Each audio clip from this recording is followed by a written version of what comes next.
السلام علیکم ورحمۃ اللہ وبرکاتہ۔ ناظرین، آج کی اس ویڈیو میں آپ کے سامنے نماز کے 6 شرائط اور 7 فرائض ہیں، میں اس کے متعلق وضاحت کروں گا، اور خاص طور پر عورتیں کس طرح نماز پڑھیں، اس کا کیا طریقہ کار ہے، میں پریکٹیکل طور پر آپ کو اس کے بارے میں سمجھاؤں گا کہ لیڈیز کو کس طرح نماز پڑھنی ہے۔ ناظرین، عام طور پر بازار کے اندر دکانوں سے جو کتابیں ملتی ہیں تو ان کتابوں کے اندر صرف مردوں کی نماز پڑھنے کا طریقہ ہوتا ہے، اور عورتوں کی نماز پڑھنے کا طریقہ بالکل نہیں ہوتا، کیونکہ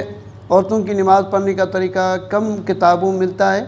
اور بڑی بڑی کتابوں کے اندر موجود ہے، لیکن عام جو نماز کی کتاب ہے اس میں بہت ہی کم ملتا ہے۔ لیکن آج میں اس ویڈیو کے اندر آپ کو مکمل لیڈیز کی نماز پڑھنے کا طریقہ بتاؤں گا کہ لیڈیز جو ہے کہ گھر میں کس طرح نماز پڑھے گی، اور کس طرح کھڑی ہوگی، اور کس طرح رکوع کرے گی، کس طرح سجدے میں جائے گی، کس طرح قاعدہ کرے گی۔ انشاءاللہ تعالی میں اسی ویڈیو کے اندر آپ کو پوری وضاحت کے ساتھ بتاؤں گا۔ ناظرین، نماز اسلام کا اہم رکن ہے۔ حدیث مبارک کے اندر سرکار صلی اللہ علیہ وسلم فرماتے ہیں الصلاۃ عماد الدین، نماز دین کا ستون ہے۔ ومن اقامہا فقد اقام الدین، جس نے نماز کو قائم رکھا اس نے دین کے ستون کو قائم رکھا۔ ومن ترکہا فقد ہدم الدین، جس نے نماز کو ترک کیا اس نے دین کے ستون کو گرا دیا۔ اور الصلاۃ مفتاح الجنہ، سرکار صلی اللہ علیہ وسلم فرماتے ہیں نماز جنت کی کنجی ہے، یعنی یہ پتہ چلا کہ نماز کے بغیر کوئی بھی مسلمان جنت میں داخل نہیں ہو سکتا۔ اگر نمازی ہوگا تو اللہ تعالیٰ اس کو جنت میں داخلہ عطا فرمائے گا، اگر نمازی نہیں ہوگا وہ جنت میں نہیں جا سکتا۔ یعنی نماز جو ہے کہ مسلمان مرد اور عورت عاقل بالغ کے اوپر اللہ تعالیٰ جل شانہ نے فرض کی ہے، اور قرآن عظیم کے اندر کافی مقامات پر اللہ تعالیٰ جل شانہ نے نماز پڑھنے کا حکم فرمایا ہے۔ اور حدیث مبارک کے اندر حضور علیہ الصلوۃ والسلام نے ارشاد مبارک فرمایا کہ الصلاۃ معراج المومنین، نماز مومن کا معراج ہوتا ہے، کہ یعنی مومن جب نماز پڑھتا ہے تو اللہ تعالیٰ جل شانہ سے ملاقات کر رہا ہوتا ہے، اور اللہ تعالیٰ جل شانہ اس کو دیکھ رہا ہوتا ہے، تو اس لیے نماز کو معراج کہا گیا ہے۔ اور نماز جب مسلمان پڑھے،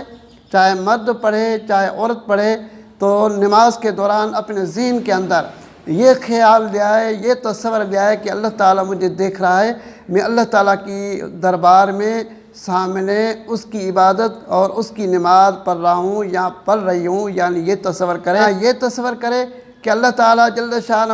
میرے سامنے موجود ہے، میں اس کے سامنے عبادت کر رہا ہوں، یعنی یہ تصور کر کے نماز پڑھے تو انشاءاللہ تعالیٰ اللہ تعالیٰ جل شانہ کے پیارے محبوب فرماتے ہیں وہی نماز اس کے لیے معراج ہے اور اللہ تعالیٰ جل شانہ سے ملاقات کا ذریعہ ہے۔ ناظرین، ابھی میں آپ کو نماز کے شرائط بتانے جا رہا ہوں۔ نماز کے شرائط 6 ہیں اور 7 فرائض ہیں، اور پہلے نمبر پر طہارت کرنا، اور دوسرے نمبر پر ستر کا چھپانا، اور تیسرے نمبر پر وقت کا ہونا، چوتھے نمبر پر نیت کرنا، اور پانچویں نمبر پر قبلے کی طرف منہ کرنا، اور چھٹے نمبر پر تکبیر تحریمہ یا تکبیر اولیٰ کہنا۔ یہ 6 شرائط ہیں، اور 7 نماز کے فرائض ہیں، یعنی قیام کرنا پہلا، اور دوسرا تکبیر تحریمہ کہنا، تیسرا قرات کرنا، چوتھا رکوع کرنا، پانچواں سجدہ کرنا، چھٹا اخیر قاعدہ کرنا، اور ساتواں خروج بسنی، یعنی نماز سے باہر نکلنا، یعنی سلام پھیرنا سیدھی طرف اور الٹی طرف نماز میں سلام پھیرنا، اس کو خروج بسنی بولتے ہیں۔ یعنی نماز کے 7 فرائض ہوئے اور 6 شرائط ہوئے۔ یعنی پہلی جو شرائط ہے نماز کی، یعنی طہارت کرنا، یعنی اپنے جسم کو پاک رکھنا۔ اگر آپ کے اوپر غسل واجب ہو گیا ہے، آپ اپنے آپ کو پاک کر لیں، غسل کر لیں، جو غسل کرنے کا اسلامی مکمل طریقہ، اس طریقے سے آپ غسل کریں گے، اپنے جسم کو پاک کریں گے۔ پھر اس کے بعد کپڑوں کا پاک ہونا، پھر اس کے بعد جس جگہ پر آپ نماز پڑھ رہے ہیں اس جگہ کا پاک ہونا۔ اگر آپ زمین کے اوپر نماز پڑھ رہے ہیں، زمین کا پاک ہونا یہ شرط ہے۔ کافی لوگ جو ہے کہ باڑوں کے اندر بھینسیں رکھی ہوتی ہیں، بکریاں رکھی ہوتی ہیں، اور ڈنگر رکھے ہوتے ہیں، پھر وہاں پر گوبر ہوتی ہے، ان کا پیشاب ہوتا ہے، وہاں پر جب نماز کا ٹائم ہوتا ہے اور ان کو پتہ تک نہیں ہوتا کہ یہ جگہ پلیت ہے، میں ادھر نماز پڑھ رہا ہوں، میری نماز ہوگی یا نہیں ہوگی۔ لیکن یہ خیال رکھنا ہے کہ جگہ کا پاک ہونا یہ بھی نماز کی شرط ہے، یعنی زمین بھی پاک ہو پھر آپ نماز پڑھ سکتے ہیں، پھر آپ کی نماز ہو جائے گی۔ ناظرین، دوسرا شرط ہے ستر عورت، یعنی مرد کا ستر عورت کہاں سے کہاں تک ہے، یعنی ناف سے لے کر یعنی نیچے گھٹنوں سے اوپر تک، یعنی یہ مرد کا ہے، اور عورت کا چہرے اور ہاتھوں اور پاؤں کے علاوہ پورا جسم جو ہے کہ اس کو چھپانا ضروری ہوتا ہے، یعنی چہرے کو چھوڑ کر اور ہاتھوں کو چھوڑ کر اور پاؤں کو چھوڑ کر باقی پورا جسم عورت کو چھپانا چاہیے، یعنی یہ نماز کی شرط ہے۔ اگر آپ نے جسم کے اوپر پتلے کپڑے پہنے ہوئے ہیں اور دور سے آپ کے جسم کی رنگت نظر آ رہی ہے تو آپ بڑی سی چادر لے لیں اور سر کے اوپر رکھ کر اپنے پورے جسم کو چادر سے لپیٹ لیں۔ یہ اس کے بعد اگر آپ نے پتلے کپڑے پہنے ہوئے ہیں یا بالکل تنگ کپڑے پہنے ہوئے ہیں پھر بھی آپ کا جسم جو ہے کہ اسے یعنی نظر آتا ہے، پھر بھی چادر اوڑھیں گے، اور چادر اوڑھنے کے بعد پھر آپ نماز پڑھیں گے۔ اگر ان شرائطوں میں سے ایک بھی شرائط رہ گئی تو ہماری نماز نہیں ہوگی، کیونکہ ستر کا چھپانا یعنی نماز میں اہم ہوتا ہے، یعنی عورت خاص طور پر یعنی اس میں احتیاط کرے گی، یعنی چہرے کے علاوہ اور ہاتھوں کے علاوہ اور پاؤں کے علاوہ پورا جسم چھپانا یہ عورت کے ستر عورت ہے، اگر نہیں چھپائے گی تو اس کی نماز نہیں ہوگی۔ اور تیسرا شرط ہے وقت کا ہونا، یعنی اگر آپ جس سے وقت کی نماز پڑھ رہے ہیں یعنی وہ وقت تو ضرور ہو۔ اگر ظہر کی آپ نماز پڑھ رہے ہیں تو ظہر کا وقت ہونا ضروری ہے، اگر آپ سے عصر کی نماز پڑھ رہے ہیں عصر کا وقت ہونا ضروری ہے، اگر آپ عشاء کی نماز پڑھ رہے ہیں عشاء کی نماز کا وقت ہونا ضروری ہے۔ اگر آپ وقت سے پہلے نماز پڑھیں گے تو آپ کی نماز نہیں ہوگی، پھر دوبارہ آپ کو نماز لوٹانی پڑے گی۔ پھر اس کے بعد چوتھے نمبر پر نیت کرنا، اور نیت دل کے پختہ ارادے کو بولتے ہیں۔ حدیث مبارک کے اندر حضور علیہ الصلوۃ والسلام فرماتے ہیں کہ انما الاعمال بالنیات او کما قال النبی صلی اللہ علیہ وسلم، یعنی نماز کی نیت کا ہونا ضروری ہے، اور جس وقت کی نماز پڑھ رہے ہیں آپ اس وقت کو ذہن میں اور دل کے اندر ضرور رکھیں، زبان سے کہنا ضروری نہیں ہے۔ اگر آپ نے دل کے اندر ارادہ کر لیا ظہر کی نماز پڑھ رہا ہوں یا عصر کی نماز پڑھ رہا ہوں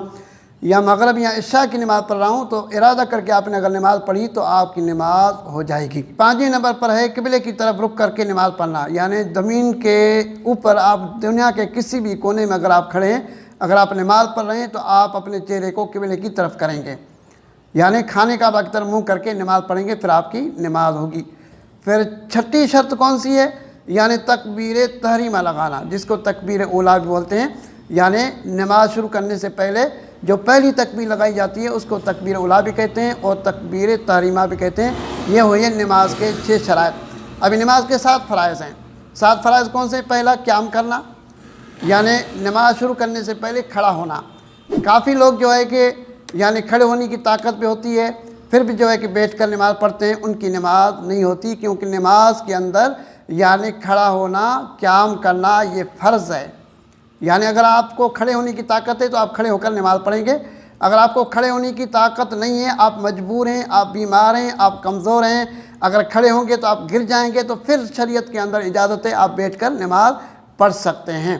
اگر بیٹھ کر نہیں پڑھ سکتے تو اشارے سے بھی آپ لیٹ کر بھی پڑھ سکتے ہیں، یہ اللہ تعالیٰ نے قرآن عظیم کے اندر یعنی اجازت ہمیں عطا فرمائی ہے۔ پھر اس کے بعد تکبیر تحریمہ لگانا، پھر تیسرے نمبر پر یعنی قرات کرنا، اور چوتھے نمبر پر رکوع کر لینا،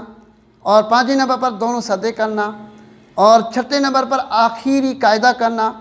اور ساتویں نمبر پر خروج بسنی یعنی نماز سے باہر نکلنا سیدھی طرف اور الٹی طرف سلام پھیرنا۔ یہ نماز کے 7 فرائض سے اور 6 شرائط تھی۔ ابھی 6 شرائط میں سے جو دوسرے نمبر پر جو شرط ہے یعنی 70 کا چھپانا وہ ضروری ہوتا ہے، جس کا ہم نے آپ کو وضاحت کے ساتھ بتا دیا۔ ناظرین، اس کی طرف مکمل طور پر اسلامی بہنوں کو اور مسلمان بہنوں کو توجہ دینی چاہیے۔ ابھی میں آپ کو نماز پڑھنے کا طریقہ بتانے جا رہا ہوں۔ ناظرین، آج کی اس ویڈیو میں پریکٹیکل طور پر مسلمان بہنوں کی نماز کا طریقہ بتانے جا رہا ہوں کہ مسلمان بہن جب نماز کے لیے مصلی بچھائے گی تو مصلی کے اوپر جب کھڑی ہوگی تو جھک کر کھڑی ہوگی، اور چادر سے اپنے جسم کو مکمل طور پر اس نے چھپایا ہوگا، اور جسم بالکل نظر نہیں آئے، اور بالوں کی رنگت بھی نظر نہیں آئے، اور جسم کی رنگت بھی اس کی نظر نہیں آئے۔ اگر جسم کی رنگت دور سے بھی نظر آئے گی تو اس کی نماز نہیں ہوگی، اور جب کھڑی ہوگی تو جھک کر کھڑی ہوگی، اور اس کی نگاہوں کو مصلی کی جگہ پر، سجدے والی جگہ پر یعنی ٹکانا ہے اور جھک کر کھڑا ہونا ہے۔ پھر اس کے بعد پھر تکبیر تحریمہ لگانی ہے، تکبیر اولیٰ جس کو بولا جاتا ہے۔ تکبیر تحریمہ لگانے کے دوران اس کو ہاتھ کہاں تک اٹھانے، اس کو دونوں ہاتھ اپنے کندھوں کے برابر اٹھانے، اس طرح یعنی دونوں ہاتھوں کو اسلامی بہن نے اٹھانے ہیں اور جھک کر کھڑی ہونی ہے، اور دونوں ہاتھوں کو تکبیر تحریمہ میں اس طرح گردنوں یعنی کندھوں کے برابر جو ہے کہ اپنے دونوں ہاتھ کو اس طرح اللہ اکبر کر کے چادر کے اندر سے اس طرح ہاتھ اٹھانے ہیں، اور پنچے بالکل کھلے رہیں، اور ہتھیلیوں کا رخ خانہ کعبہ کی طرف ہو، اور انگلیاں بالکل جو ہے کہ کھلی رہیں، ان کا رخ بھی خانہ کعبہ کی طرف ہو۔ پھر اس کے بعد اللہ اکبر کر کے پھر ہاتھ جو ہے کہ چھاتی کے اوپر رکھنا ہے، پھر سیدھا ہاتھ جو ہے کہ اس کے اوپر رکھ لینا ہے۔ پھر اس کے بعد ثنا پڑھنی ہے، سبحانک اللہم و بحمدک و تبارک اسمک و تعالی جدک و لا الہ غیرک، اعوذ باللہ من الشیطان الرجیم، بسم اللہ الرحمن الرحیم۔ سورۃ فاتحہ کی تلاوت کرنی ہے، پھر اس کے بعد سورۃ asr کی تلاوت کرنی ہے، سورۃ والعصر کی تلاوت کرنی ہے۔ پھر اس کے بعد پھر اسلامی بہن جب رکوع میں جائے گی تو بالکل معمولی جھکے گی، اور مرد جب رکوع میں جائے گا تو مکمل طور پر اپنے گھٹنوں کو پکڑے گا، اپنی کمر کو بالکل سیدھا رکھے گا، لیکن یہاں پر اسلامی بہن معمولی جھکے گی اور اپنے گھٹنوں کو تھوڑا آگے جو ہے کہ جھکا کر پھر اپنے ہاتھ وہاں تک پہنچانے، صرف پکڑنا نہیں ہے، صرف پہنچانے۔ پھر 3 مرتبہ رکوع کی تسبیحات پڑھنی، اللہ اکبر، اس طرح کر کے یعنی اپنے گھٹنوں تک ہاتھ پہنچانے، پکڑنا نہیں ہے، اور معمولی جھکنا ہے اسلامی بہن کو۔ پھر اسی دوران اس کو 3 مرتبہ رکوع کی تسبیحات پڑھنی ہے، سبحان ربی العظیم، سبحان ربی العظیم، سبحان ربی العظیم، سمیع اللہ لمن حمدہ، ربنا لک الحمد۔ لیکن اس کو اپنی گردن کو جھکاتے ہوئے اوپر کھڑا ہونا ہے، اور بالکل گردن جھکی ہوئی ہو، سجدے کی جگہ پر نظر ہو۔ پھر اس کے بعد رکوع کے بعد سجدے میں جانا ہے، سجدے میں جانے کے دوران تکبیر کہنی، اللہ اکبر، یعنی تکبیر کہتے ہوئے اپنے گھٹنوں کے اوپر ہاتھ رہیں گے، اپنے دونوں پاؤں کو سیدھی طرف ایسے نکال دیں گی، اور اس کے بعد پھر جب سجدہ کریں گی تو یعنی یہ چھاتی جو ہے کہ ان کی گھٹنوں تک آئے، اور زمین سے چپٹ کر اسلامی بہن کو اور مسلمان بہن کو سجدہ کرنا ہے، یعنی اس طرح دونوں پاؤں نکال دینے ہیں اور زمین سے چپٹ کر سجدہ کرنا، سبحان ربی الاعلیٰ، سبحان ربی الاعلیٰ، سبحان ربی الاعلیٰ، اللہ اکبر۔ پھر اس کے بعد پھر دوسرا سجدہ بھی اسی طرح، یعنی چھاتی جو ہے گھٹنوں تک رہے اور زمین سے چپٹ کر دوسرا سجدہ کرنا ہے۔ پھر اس کے بعد پھر جب آخری قاعدے میں اسلامی بہن بیٹھے گی، جس طرح پہلی رکعت پڑھی ہے اسی طرح دوسری رکعت پڑھنی ہے۔ دوسری رکعت میں جب آخری قاعدے میں بیٹھنا ہے تو پھر اس کے بعد یعنی اتحیات پڑھنا ہے، اور دونوں پاؤں کو بیٹھنے کے دوران جو ہے کہ سیدھی طرف نکال دینا ہے۔ پھر نکالنے کے بعد اچھے طریقے سے بیٹھنے کے بعد پھر دونوں سجدے کرنے، دونوں سجدے کے بعد پھر آخری قاعدے میں اتحیات پڑھنا ہے، اتحیات للہ والصلوات و طیبات، السلام علیک ایھا النبی ورحمۃ اللہ وبرکاتہ، السلام علینا وعلی عباد اللہ الصالحین، اشہد ان لا الہ الا اللہ واشہد ان محمدا عبدہ ورسولہ، اللہم صلی علی سیدنا محمد وعلی آل سیدنا محمد کما صلیت علی ابراہیم وعلی آل ابراہیم انک حمید مجید، اللہم بارک علی محمد وعلی آل محمد کما بارکت علی ابراہیم وعلی آل ابراہیم انک حمید مجید، رب اجعلنی مقیم الصلاۃ ومن ذریتی ربنا وتقبل دعا، ربنا اغفر لی ولوالدی وللمؤمنین یوم یقوم الحساب۔ السلام علیکم ورحمۃ اللہ، یعنی اپنے کندھے کی طرف نظر رکھنی ہے اور سلام پھیرنا ہے، پھر اس کے بعد الٹی طرف سلام پھیرنا، کندھے کی طرف نظر رکھنی ہے، السلام علیکم ورحمۃ اللہ۔ یعنی یہ ہے اسلامی دین کا پریکٹیکل طور پر مکمل نماز پڑھنے کا طریقہ، جو کہ ہم نے آپ کو بتا دیا ہے۔ اور اتحیات کے دوران جب اسلامی بہن اشہد پر پہنچے تو بیچ والی انگلی کو انگوٹھے کے ساتھ ملائے، اور اس کے بعد اللہ الہ پر اشہد انگلی کو اوپر کرے، الا اللہ پر انگلی کو نیچے کر دینا ہے، اور آخر تک جو ہے کہ یہ گول دائر بنا رہے۔ پھر جب سلام پھرے تو گول دائرے کو پھر کھول دینا ہے۔ السلام علیکم ورحمۃ اللہ وبرکاتہ۔